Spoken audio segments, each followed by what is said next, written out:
Friends, I hope y'all are ready for a good day.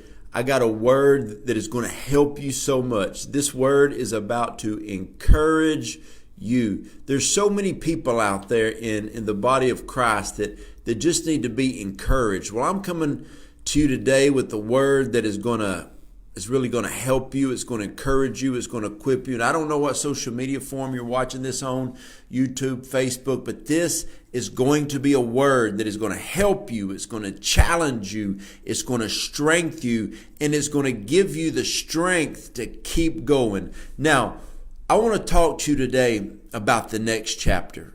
I'm telling you, the next chapter of your life can literally change everything. So let's jump into the Word of God. Now there's a lot of great next chapters in the Bible, but what I'm about to share with you is probably the greatest next chapter in all of the Bible. We're going to start in Ruth, the first chapter. So here's what happens in Ruth chapter 1.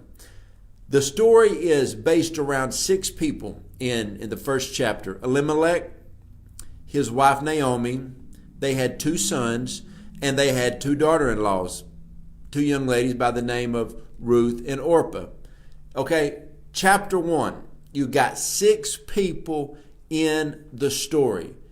And so whenever you get in your chair and you start reading the Word of God, you're building your mind around this amazing story of these 6 people.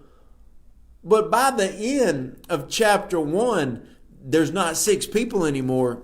Elimelech dies. Naomi's 2 sons die. And then here's what happens.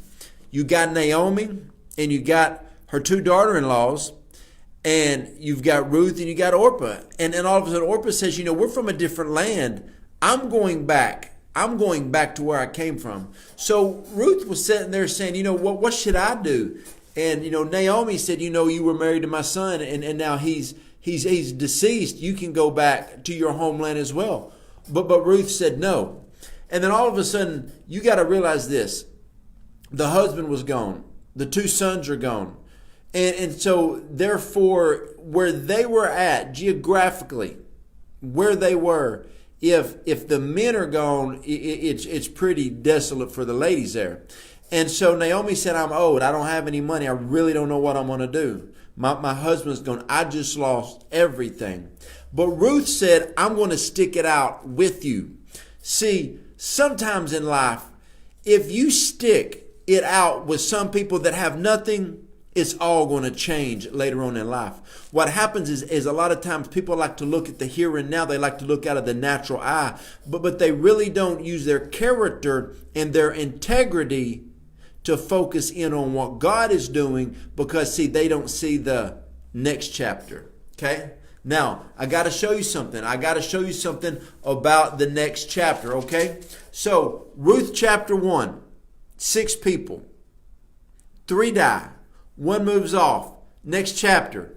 Turn the page. Boaz. What? Hang on.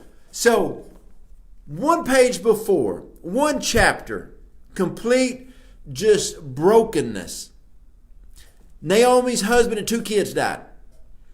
All of a sudden, one of her daughter-in-laws leave her. She has nothing. She really doesn't know what she's going to do. Ruth is like, I don't know what I'm going to do, but your people are my people. I will follow you. And so they don't know what they're going to do. Chapter 1. As soon as you get to chapter 2, y'all saw me. You saw this. You saw, turn the page right there. There was a relative of Naomi's husband, a man of great wealth. Oh, a man of great wealth. And his name was Boaz. Story changed right there. 1 chapter to the next. 1 turn of the page. Let me tell you something.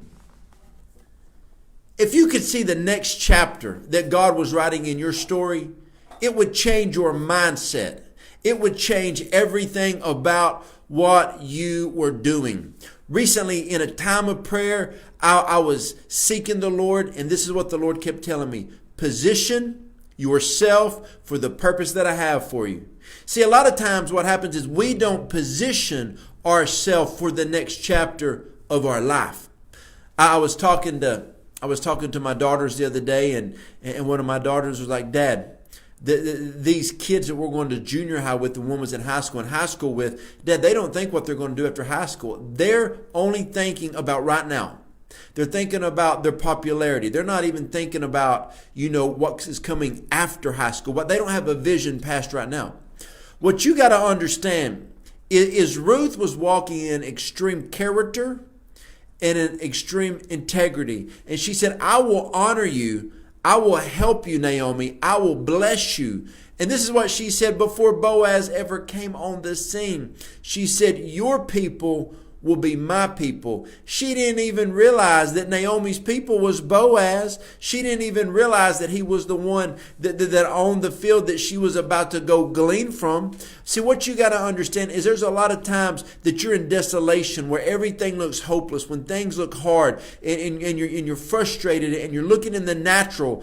And like Naomi could have said, my husband passed, and my two boys passed. I don't have a future. But there is a kinsman redeemer. You got to understand, this story is about Jesus, y'all. And you've got somebody in your life that is focused on your next chapter. You turn the page. It went from, first time I read that, I was crying for Naomi. I was like, I feel bad for you, girl. This was like, years and years and years ago, and I feel bad for you. Next time I turned the page, I started reading about Boaz. Everybody's, excited about Boaz. But let me tell you what Boaz also represents. It represents the favor and the blessing of God. See, a lot of times we just want the Boaz, the favor, the blessing of life. But we're not wanting to go through anything. When you go through something, when you enter into a hard season, understand this. You are not going to live in that season. You're not going to live in that circumstance. You are in that season for a minute, but there is a turning of the page. There is the next chapter. Next chapter, please. I've prayed sometimes and said, okay, God, this chapter, we got it. Let's wrap it up. Let's get to the next chapter. I got to get to the next chapter. Recently, on our YouTube channel, I had this guy that came at us just like harshly. Actually, this guy, I got to applaud him. He came against me on YouTube. He found every email I had. He found every social media, came against me at every single place. And he was coming against me in my life on chapter 10. But see, dude didn't see me in chapter 3. He didn't see what I went through. See, nobody was attacking me in chapter 3 because I was down. I was coming up in life. I was going through hard seasons. In chapter 4, I was trying to come up a little bit more. I was getting through some things. I was getting financially stable. I was getting myself spiritually right. Chapter 5, I was learning how to fast and pray. I started spending more time with the Lord. Chapter 7, I was learning that word, and I was really diving into ministry. And God started hooking me up with the right people. In chapter 8, well, come chapter 9, God really starts opening some doors, and my wife and I are excelling in a bunch of different things. Well, he came against me in chapter 10. But he didn't see me when I was down. He didn't see me when I was at a low point, when I got into church and I didn't know anything about the Word of God. I really didn't know the Scripture. I went to church a little bit as a kid, but I didn't know anything. He didn't come against me then. So when people come against you, they don't see what you went through. They don't know the process. They don't know your story. Listen, you got to understand, the reason Ruth was blessed was because of her character and integrity, and how she went up to Naomi and said, you may not have anything right now. You may have lost everything, but I promise you one thing, I will stay with you. See, my wife and I, we have a few friends, a few choice friends, that when we were going through a Naomi situation, when everything was taken from us, when we lost everything that we had, they said, you know what, we love you for you. Do you hear me? You need to have some people in life who love you for you. That they love you. If you got a title, they love you. If you went bankrupt, that they just love you. And they're in life for you, with you, through whatever. I know that so many times in my life when ministers have a moral failure or something like that, I'll always reach out to them. I say, hey, you still got that call? Repent, get healed, and come on back up. And later in life, they'll message me and say, you were like one of the only people who messaged me, because I want to be there for people when they're in a down season. Like I know there's times in my life when I have, I know people who may have lost a spouse, or they went bankrupt, or they lost a business, or something bad happened. I will always reach out to them, but because, we all need somebody that will be there for them in their lowest place. I had a guy recently.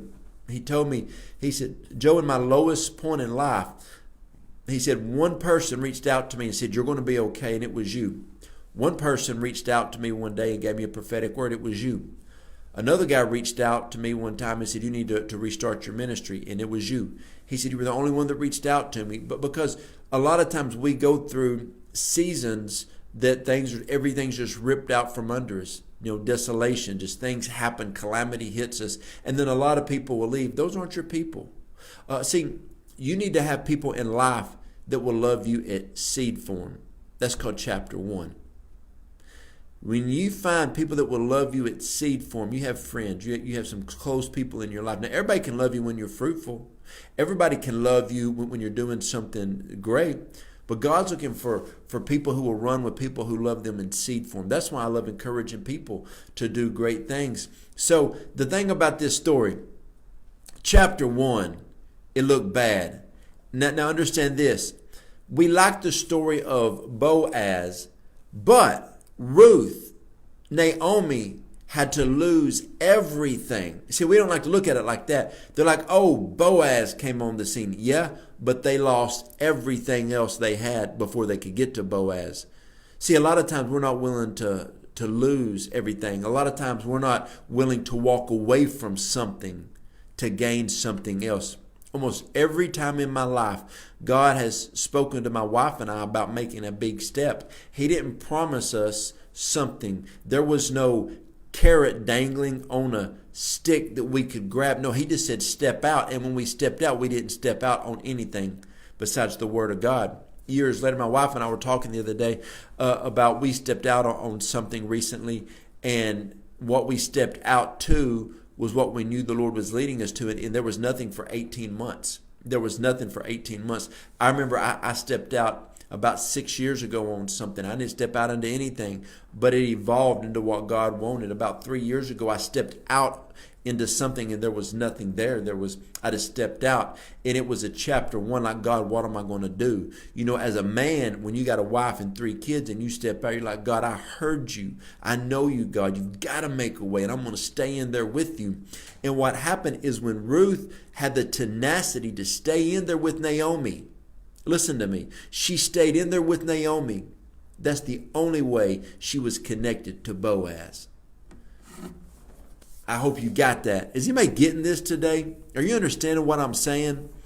A lot of times your connections to people who may not have fully stepped into what they're going to do, what they're going to step in to what they're going to be, you got to see them at seed form. I remember one time I had a guy tell me, he said, Jojo, I'm connecting to you. And I was at a time I was like, man, look, I'm going to be honest with you. I don't feel like much right now. I know I got a gift. I know I got an anointing. I know I got a talent. I said, but man, everything I had in ministry was ripped out from me. And I was just spoken against. Just people were coming against me. And I'm just like, I don't. All I got, my wife and I, we got our integrity, our character, and our anointing.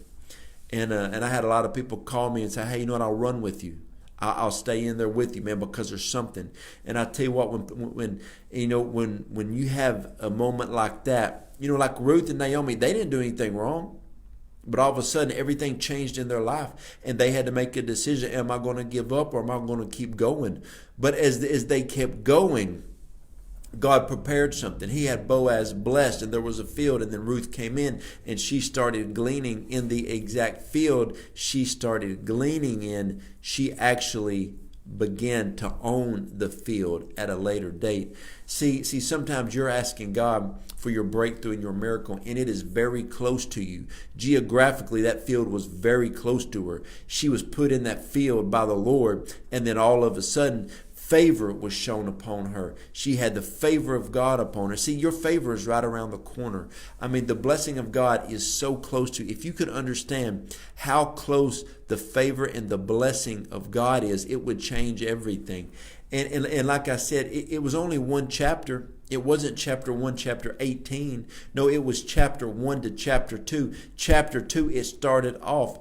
First, chapter 2, verse 1, there was a man of great wealth, and his name was Boaz. Boaz, he represents so much, yes, a kinsman redeemer, but also the favor and the blessing of God. He represents a place that someone can come into and get healed and restored and get everything. I'm telling you something.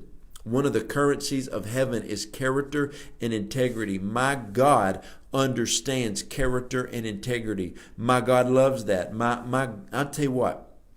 The God that I serve keeps good records. When he sees you doing the right things for the right people with character and integrity and honoring, he will reward that. There's been so many times that I've got a blessing and I said, God, where did this come from? And the Lord would show me something that I did for somebody, how I stuck in there with somebody. And I want to tell you today, I don't care where you're at. I don't care how bad things are going. I'm telling you something. There is about to be the turning of a page. And when the page turns, the story continues. As the story continues and you start going through the chapters of your life, because God's got a story for you. I'm telling you, friends, this is the day that God is about to elevate you. He's going to get you out of this chapter and he's going to put you in the next chapter. Why? Because he's got an end result. There is an end chapter that he has to get you to. He's got to get you through all these other chapters until you get to that last chapter. And I just believe every one of us is going to have a happy ending. So I really hope that this video helped you, encouraged you, and strengthened you today, because you have another chapter. And you know, I say this on all of our videos, but my wife and I, we are willing to be in the next chapter of your life. There's actually 4 ways.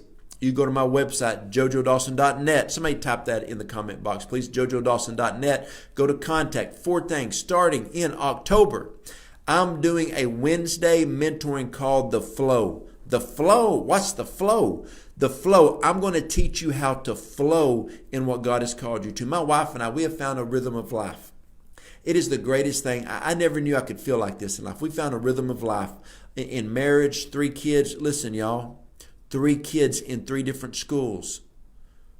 3 kids in 3 different schools. Travel volleyball.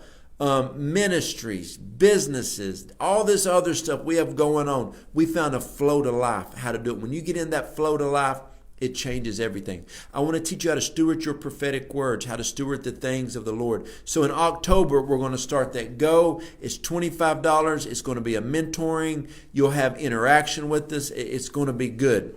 And so the next 3 things, my wife and I will be in the next chapter of your life in 1 of 3 ways, if you want us to.